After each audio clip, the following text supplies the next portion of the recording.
और सर आपने pre social media politics में आप सीएम रह चुके हैं और पोस्ट सोशल मीडिया में आप पीएम हैं। इस दौरान पॉलिटिक्स कैसे बदला है? आपने दोनों देखे हैं, पहले वाला टाइम और आज का टाइम भी, जब सोशल मीडिया ज़्यादा इम्पोर्टेंट नहीं था और आज जब ये बहुत ज़्यादा इम्पोर्टेंट हो गया है। अगर आप इसके बारे में कुछ एडवाइस दें एक युवा को जो पॉलिटिशियन बनना चाहते हैं कि इसको कैसे यूज़ करते हैं। तो कभी कभी लोग मुझे पूछते हैं, छोटे छोटे जब बच्चों को मिलता हूँ ना, तो मुझे ये सवाल पूछते हैं। मुझे भी अच्छा लगता है उनके साथ गप्पे मारना। 8वीं 9वीं कक्षा के बच्चे कभी आ जाते हैं मिलने के लिए, तो कहते हैं साहब ये, कभी कोई बच्चे पूछते हैं आप खुद को टीवी पर देखते हो तो कैसा लगता है, ऐसा पूछते हैं। कुछ बच्चे आगे पूछते हैं कि इतनी सारी आपको दिन रात गालियां पड़ती है, आपको कैसा लगता है? तो मैं उनको एक चुटकुला सुनाता हूँ। मैं कहता हूँ कि मैं अहमदाबादी हूँ और हमारे अहमदाबादी लोग की अलग एक पहचान, उनके बहुत चुटकुले चलते हैं। मैंने कहा एक अहमदाबादी स्कूटर लेके जा रहा था और किसी के पास बिल्कुल टक्कर लग जाए ऐसा, तो सामने वाला गुस्से में आ गया, तो वो तू मैं शुरू हो गई।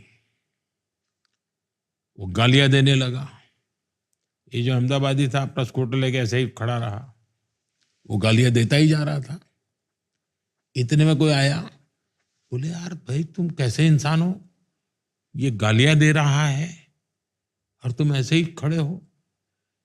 तो कह रहा है भाई दे रहा है ना, ले तो नहीं जा रहा ना कुछ।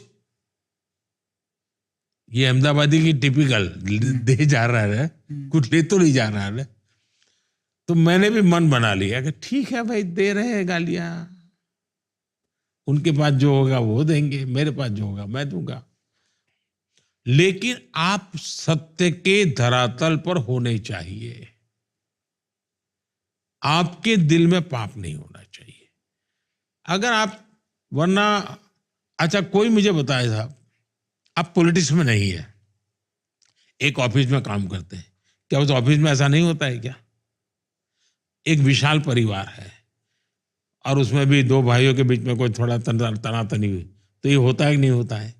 तो जीवन के हर क्षेत्र में ये कम अधिक मात्रा में, लेकिन होता तो हो ही है। और इसलिए उसके आधार पर मोटी चमड़ी के होने के लिए इसे हमें नहीं सोचना चाहिए, अत्यंत संवेदनशील होना चाहिए। सार्वजनिक जीवन में संवेदनशीलता के बिना आप लोगों का भला नहीं कर सकते जी। और मैं मानता हूं ये लोकतंत्र की बहुत बड़ी ताकत है सोशल मीडिया। पहले गिने चुने लोग आपको परोसते थे, आप उसी को सत्य मानते थे, तब भी आप तो फंसे हुए ही थे। आपको कोई वेरिफिकेशन के लिए अवकाश ही नहीं था। कभी उसने कहा कि 1 लाख लोग मर गए तो आप मानते 1 लाख लोग मर गए। आज आपके पास ऑल्टरनेट है, आप वेरीफाई कर सकते हैं कि भाई ये बात आई है तो यहाँ कहाँ है, यहाँ कहाँ है। आपके मोबाइल फोन में हर चीज अवेलेबल है। थोड़ा ध्यान दीजिए, आप बहुत आराम से सत्य के पास पहुंच सकते हैं। और इसलिए डेमोक्रेसी को ताकत देने का काम सोशल मीडिया से हो सकता है। जो लोग आज विकृतियों के कारण कुछ गलत कर रहे हैं, तो समाज में वैसी सामान्य स्थिति में भी, मुझे तो याद है जब पहले मैं संगठन का काम करता था, कोई बात ना हो, हम जनसंघ के लोगों को, तो मैं तो उस समय राजनीति में नहीं था, ऐसी गालियां पड़ती थी, कुछ ना किया हो, कुछ भी नहीं हो, गालियां पड़ती थी। यहां तक कि अकाल आया तो भी गाली देते थे पॉलिटिशियन को। तो उस जमाने में भी ऐसा ही होता था, लेकिन तब वो प्रिंट मीडिया हुआ करता था तो उसकी उतनी ताकत थी। आज सोचे तो थोड़ा बहुत तो पहले भी था, आज भी है, लेकिन आज आपके पास सत्य खोजने के लिए बहुत बड़ा कैनवास अवेलेबल है, बहुत ऑल्टरनेट रास्ते ओपन है। और आज का नौजवान जो है ज्यादातर इन चीजों को वेरीफाई करता है। देखिए, मैं आजकल कभी बच्चों को मिलता हूँ, मैं हैरान हूँ, जो स्पेस के विषय में काफी रुचि नजर आती है। तो चंद्रयान की सफलता ने मेरे देश के नौजवानों में एक नया स्पिरिट पैदा किया है। मुझे कई बच्चे मिलते हैं, वो गगनयान के टाइम टेबल के विषय में उनको पता होता है।